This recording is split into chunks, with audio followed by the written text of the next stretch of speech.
Welcome to Brilliant Thinking. Intrigue your mind. Click that subscribe button before we get started and you'll never miss out on another amazing video. In the quiet, we remembered what we had lost and what still mattered. But morning always comes, and with it, the light will return. Every year, winter reaches its darkest point, and then, without asking, the day grows longer, and nature remembers how to heal. In this moment, we are reminded that Christmas is not just the end of the year, it is the beginning of hope. In this final episode, we will explore ways in which we can allow light to return to our lives, even when hope seems impossible. Number 10. Embrace stillness.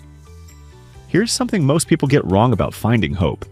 They think they need to constantly move, constantly search, and constantly fight. But what if I told you that sometimes hope finds you when you become still? In our darkest moments, when the world feels like it's spinning out of control, there's incredible power in simply being still. This is not about giving up or surrendering to despair, it's about creating space for clarity to emerge. When we stop the frantic scrambling, stop the endless noise in our heads, we often discover that the answers we have been desperately seeking were there all along, waiting patiently beneath the chaos. Stillness teaches us that hope doesn't always announce itself with fanfare. Sometimes it whispers. Number 9. Honor small victories. Here is where most people stumble on their journey back to hope. They're waiting for the grand gesture, the massive breakthrough, the life-changing moment. What they don't realize is that hope is built from acknowledging the smallest of victories and the tiniest of wins that we often overlook. Did you get out of bed this morning when everything felt heavy? That's a victory. Did you choose to eat something nourishing when your world felt chaotic? That is another win. These micro moments of choosing life, choosing forward movement, choosing yourself, they're the building blocks of resilience. Each small victory is proof that you still have fight left in you, that somewhere deep inside, hope is still flickering. So when we learn to celebrate these moments instead of dismissing them, we start to see just how strong we really are.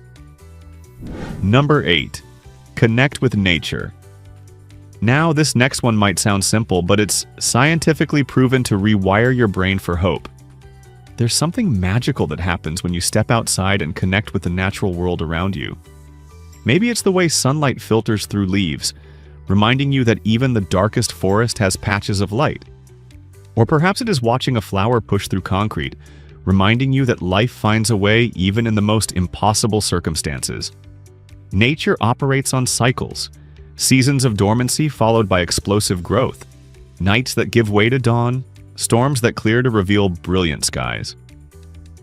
When you align yourself with these rhythms, you remember that your current struggle is just one season in a much larger story.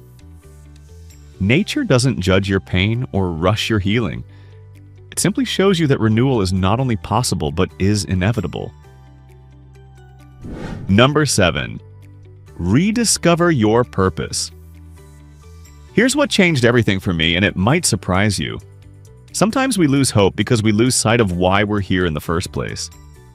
When pain becomes our entire world, we forget that we are made for a purpose, and we have something unique to offer. Something that only we can give. Your purpose does not have to be grand or world-changing. Maybe it is being the person who always listens, who makes others feel seen. Maybe it is creating something beautiful or solving problems, or simply bringing laughter into dark spaces.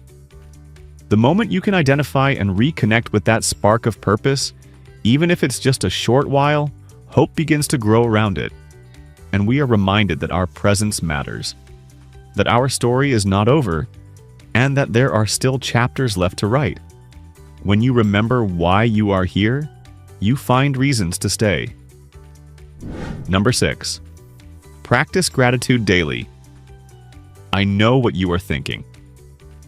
Gratitude when I am struggling? But bear with me on this one, because what I am about to share completely shifted how I approach dark times. Gratitude isn't about pretending everything is perfect or dismissing your very real pain. Instead, it is about training your brain to notice that even in the midst of struggle, there are still threads of goodness woven throughout your experience. Maybe it is the friend who checked in on you, the stranger who smiled, or simply the fact that your heart is still beating and is still fighting for you. When we practice daily gratitude, we're not denying our difficulties. We're expanding our perspective to include the full spectrum of our experience. This practice literally rewires our neural pathways, making it easier to spot hope when it appears. Gratitude then becomes the lens that helps us see light even in shadowy places. Number 5. Seek human connection. This is crucial. Isolation is hope's greatest enemy, while connection is its most powerful ally. When we're struggling, our instinct is often to withdraw, to hide our pain, to convince ourselves that no one would understand. But here's the truth. Shared suffering becomes lighter, and shared healing becomes stronger. You don't need to bare your soul to everyone, but finding even one person who can sit with you in your darkness makes all the difference. This might be a trusted friend, a family member, a counselor, or even a support group of strangers who've walked similar paths. When someone else acknowledges your pain without trying to fix it, when they offer presence instead of solutions, something magical happens. You remember that you're not alone, that others have survived what you're going through, and that survival is possible. Number 4. Cultivate self-compassion. Here's something that will transform your entire healing journey. The way you talk to yourself during difficult times determines how quickly hope can find you again. Most of us have an inner critic that becomes particularly vicious when we're already down, telling us we're weak, that we should be over this by now, that we're somehow failing at being human. But what if you spoke to yourself the way you'd speak to your dearest friend going through the same struggle? What if you offered yourself the same kindness, patience, and understanding you'd give to someone you love? Self-compassion isn't self-pity or making excuses.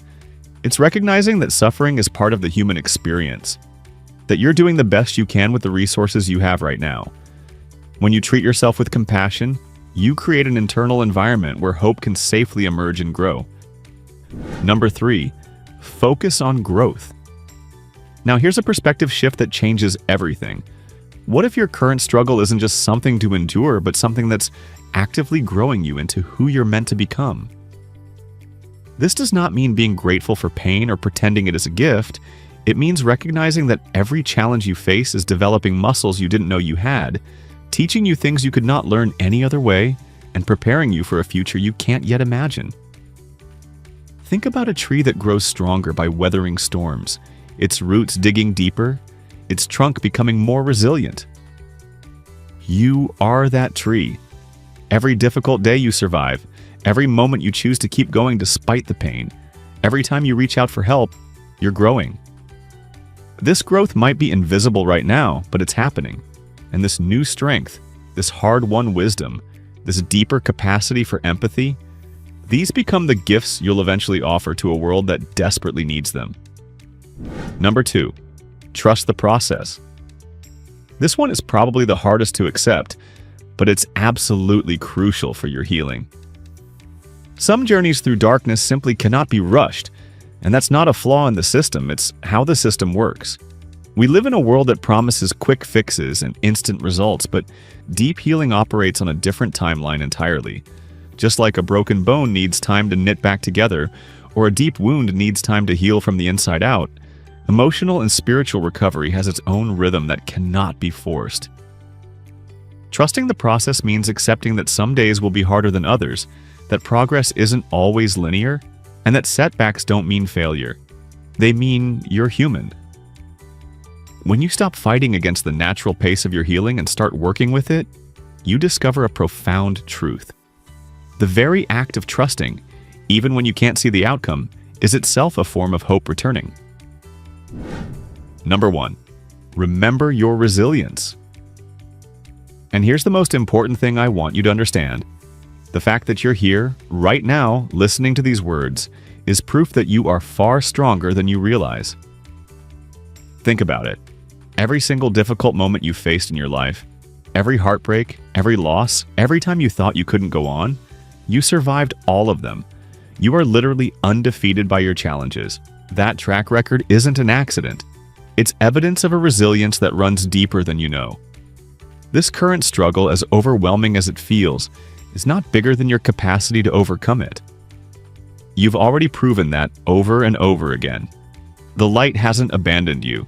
It's been there all along, sometimes hidden behind clouds, sometimes dimmed by storms, but never extinguished. Your resilience is that light, and it's been carrying you through your darkest moments, even when you couldn't feel it. Trust it, lean into it, and let it guide you home to hope again. The journey back to hope isn't about finding some external light to save you. It's about remembering that you've always carried that light within you.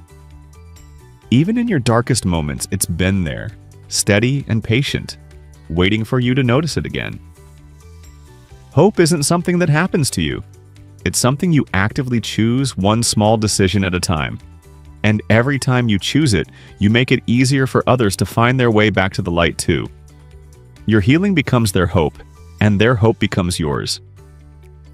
And that's what makes Christmas eternal. The light returns because people like you refuse to let it die. In the end, Christmas is never just about lights, gifts, or songs. It is about the space between them. The quiet moments that remind us we are still connected.